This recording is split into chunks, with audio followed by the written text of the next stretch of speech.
Assalamualaikum warahmatullahi wabarakatuh. Nama saya Sarana Diana dari Prodi Ilmu Politik dengan NPM 2021 0110 3000008. Saya akan mempresentasikan makalah yang berjudul Pemikiran Politik Indonesia Pra dan Pasca Kemerdekaan.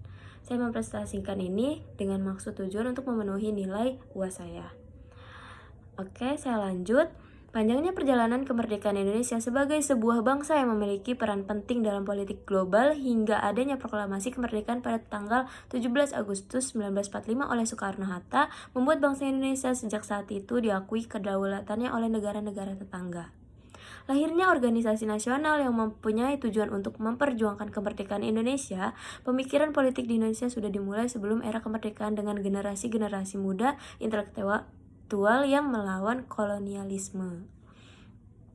Menurut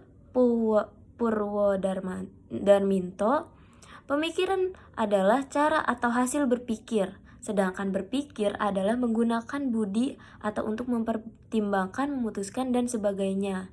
Menimbang-nimbang dulu ingatan. Pemikiran politik menurut pengertian ini sangat erat hubungannya dengan sejarah dan filsafat politik, serta hal yang berkenaan dengan etika moralitas, idealisme politik pada umumnya. Dan kemudian Mulyana menjelaskan pemikiran politik adalah pemikiran yang berkaitan dengan pengaturan dan pemeliharaan urusan rakyat. Pemikiran politik merupakan pemikiran tertinggi dibandingkan dengan pemikiran sastra, pemikiran hukum maupun pemikiran faktual. Disimpulkan bahwa pemikiran politik adalah cara berpikir menggunakan akal budi untuk menyelesaikan atau memberi solusi dalam suatu permasalahan yang ditimbulkan masyarakat politik dengan tetap menggunakan etika dan norma yang ada. Kemudian dilanjut pada pembahasan. Yang pertama ada awal mula perkembangan pemikiran politik. Penerimaan atau reception ide-ide nasionalisme pada era perjuangan melawan kolonialisme sangat menarik untuk dikaji. Kenapa kayak gitu? Karena gerakan-gerakan masyarakat pribumi yang sebagian besar disponsori kalangan Islam bersendikan semangat nasionalisme untuk menentang kolonialisme Belanda. Sehingga para pengkaji perkembangan nasionalisme di Indonesia mencatat Islam memainkan peranan yang sangat menentukan dalam upaya ini. Jadi Islam berfungsi sebagai mata rantai yang menentukan rasa persatuan nasional menentang kolonial. Dikemukakan Fred R. von der Mahden dalam disertai doktornya Islam and the Rise of Nationalism in Indonesia. Islam merupakan sarana yang paling jelas baik untuk membangun rasa persatuan nasional maupun untuk membedakan masyarakat Indonesia dari kaum penjajah Belanda. Oleh karena itu, karena terdiri dari berbagai tradisi historis, linguistik, kultural, dan bentuk geografis yang berbeda, maka satu-satunya ikatan universal yang tersedia di luar kekuasaan kolonial itu adalah Islam. Jadi Islam ini mempunyai peran penting pada awal mula perkembangan pemikiran politik dikarenakan mempunyai peran yang sangat besar atau pengaruh yang tinggi. Kemudian di Indonesia perdebatan selama abad 20 adalah menyangkut persoalan dalam konteks gagasan dan praktik berbangsa. Pada prakemerdekaan pun banyaknya pemuda yang membuat organisasi gerakan dalam rangka memperjuangkan negara kesatuan Republik Indonesia. Hal tersebut membuktikan adanya pemikiran politik yang berkembang bahkan sebelum adanya kemerdekaan dan lain sebagainya. Kemudian mereka membuat dari berbagai kesatuan seperti kesatuan ras, agama, suku, budaya, dan lain sebagainya. Mungkin contohnya seperti kita mempunyai agama Islam, maka ada gerakan yang menaungi dari kita persatuan orang-orang Islam tersebut. Kemudian dari budaya juga bisa seperti misalkan kita berasal dari timur dan ada pemuda yang membuat gerakan persatuan yang atas namakan ketimuran ini. Kemudian masa prakemerdekaan. Pada era ini pemikiran politik Indonesia berusaha dibaca oleh Herbert Feith. Menurut Feith, pada era ini ada 5 aliran dalam pemikiran politik Indonesia. Yang pertama tradisi Jawa, kemudian Islam, nasionalisme radikal, komunisme, sosial demokrasi. Namun, aliran pemikiran menurut Feith ini masih dirasa belum mampu untuk menampung beberapa pemikiran penting dari para tokoh politik masa itu. seperti pemikiran Tan Malaka dan tokoh Nasrani seperti Drijarkara. Dari 5 aliran tersebut yang telah dijabarkan oleh Fett di atas, kiranya kita akan kebingungan memasukkan di mana letak pemikiran dan dari Tan Malaka. Jadi menurut penjelasan Fett ini pun belum tentu masuk ke tokoh-tokoh politik pada saat itu ya. Mungkin seperti Tan Malaka yang sudah dijelaskan tadi. Kemudian banyak teori yang diajukan berkaitan dengan waktu datangnya Islam ke Nusantara. Jadi Islam tuh berpengaruh banyak lah ya buat perkembangan pemikiran politik Islam. Nah, kemudian melalui perdagangan, orang Jawa pesisir lebih banyak mempunyai akses pengetahuan Islam lebih dalam, sehingga tidak diherankan kalau masyarakat Jawa pesisir sudah menjadi Islam sekiranya pada akhir abad ke-15. Pendapat itu cukup relevan karena selama pertengahan abad ke-16 banyak para adipati di pesisir utara Jawa, Banten, Cirebon, Demak, Jepara, Tuban, Gresik, Surabaya yang sudah memeluk Islam dan melepaskan diri dari kekuasaan Majapahit. Ya kan sebelum yang telah kita ketahui, sebelum pra kemerdekaan terjadi ataupun sebelum kemerdekaan itu terjadi, kita itu dinaungi oleh kerajaan-kerajaan yang ada di Nusantara. Nah, Majapahit ini termasuk terbesar ya kan. Setelah melepaskan diri dengan Majapahit, kota-kota pelabuhan tersebut kemudian menjadi kerajaan-kerajaan kecil yang bercorak Islam menjelang dasawarsa ketiga dari abad ke-16. Demak di bawah Raden Patah berhasil mengungguli kerajaan-kerajaan lainnya dan kemudian menjadi pusat atau dalam istilah Geertz menjadi primus inter pares dari seluruh peradaban Islam yang baru tumbuh di daerah-daerah pesisir ini akhirnya dimenangkan oleh Pajang. Mungkin kalau dari Jawa itu kebanyakan cerita-cerita dari perjuangan pertamanya tuh dari kerajaan-kerajaan terlebih dahulu ya, dari menyatukan kerajaan-kerajaan tersebut, kemudian sampai akhirnya kita masuk ke masa kemerdekaan sampai Orde Lama. Jadi pada akhir masa penjajahan Jepang, masyarakat kelompok elit modern Indonesia terbagi dalam beberapa kelompok, yaitu kelompok Islam, Islam netral, sering disebut juga dengan kelompok nasionalis, terus komunis, dan Kristen.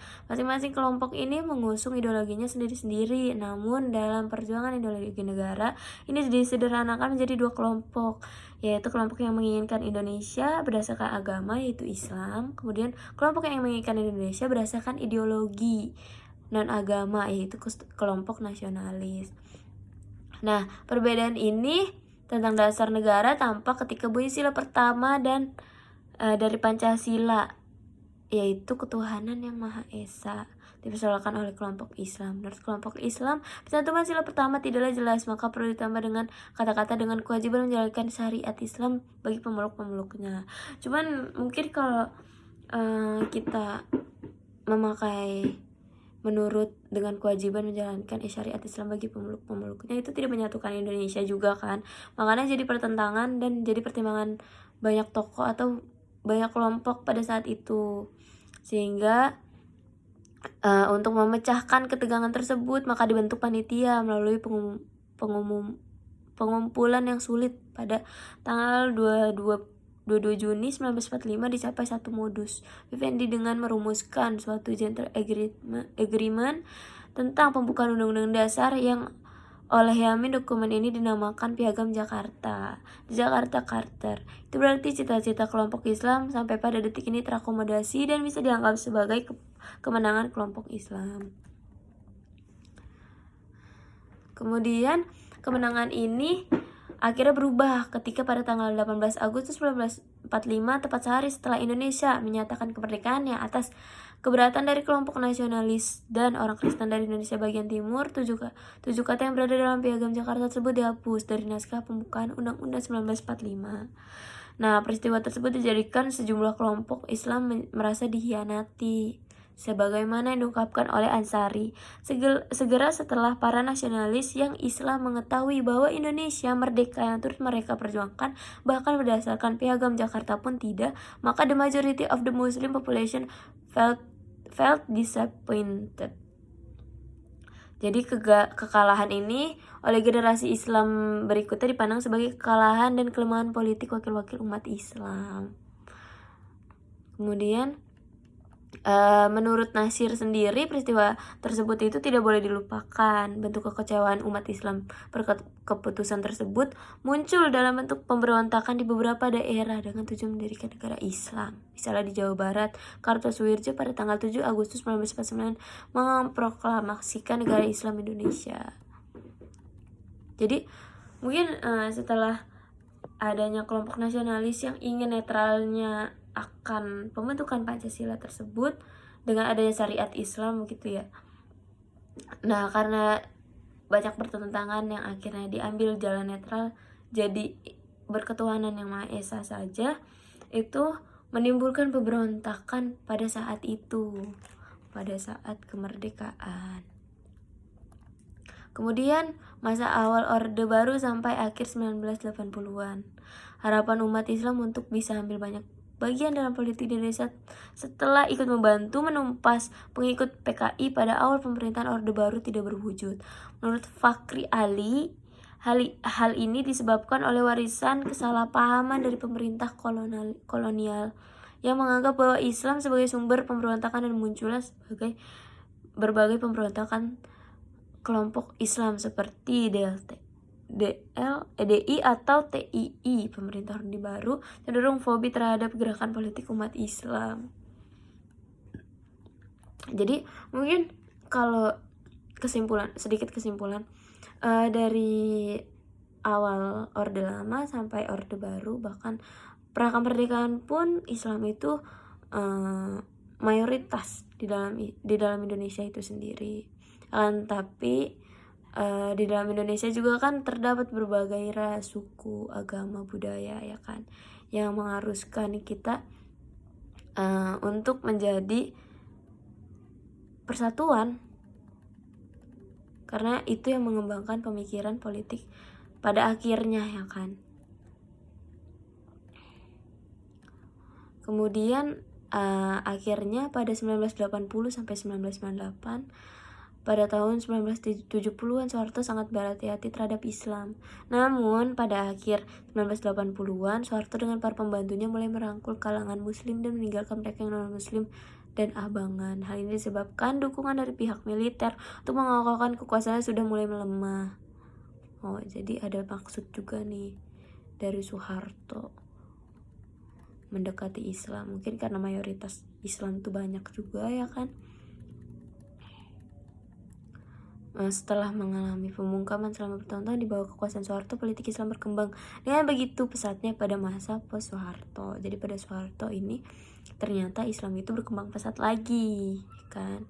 Pola kekuasaan politik pun pada akhirnya dengan melakukan lebih-lebih kekuasaan dalam DPR, MPR, partai politik, dan pola kultural menuju kekuasaan, yaitu dengan cara dakwah di masyarakat dengan strategi menguasai masyarakat terlebih dahulu kemudian mengislamkan kekuasaan.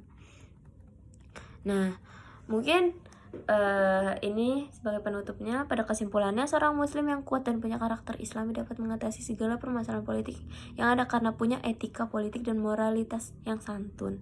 Intinya masalah moral agama dalam proses politik sangat dijunjung tinggi. Politik tidak identik dengan kekotoran manakala dibungkus dengan nilai moral agama. Jadi kenapa Pancasila itu menetapkan ketuhanan yang Maha Esa pada sila pertama. Jadi politik itu menjunjung tinggi moral agamanya. Jadi moral agama akan mendukung juga pada proses politik itu sendiri.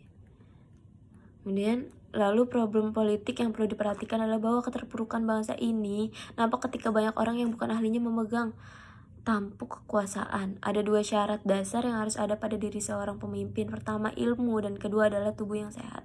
Tidak perlu mempersoalkan gender bagi kepala negara karena yang terpenting adalah ilmu dan fisik yang memadai. Kemudian seorang muslim juga harus konsisten jika dia melakukan suatu tindakan yang bisa mendatangkan keuntungan pribadi untuk dirinya, namun dalam ketentuannya Tuhan melarang tindakan tersebut, maka haram baginya untuk melakukannya, walaupun tindakan tersebut bisa membuatnya mengumpulkan harta sebanyak yang di bumi dan langit. Mungkin sekian penjelasan atau presentasi dari saya, kurang lebihnya mohon maaf. Wassalamualaikum warahmatullahi wabarakatuh.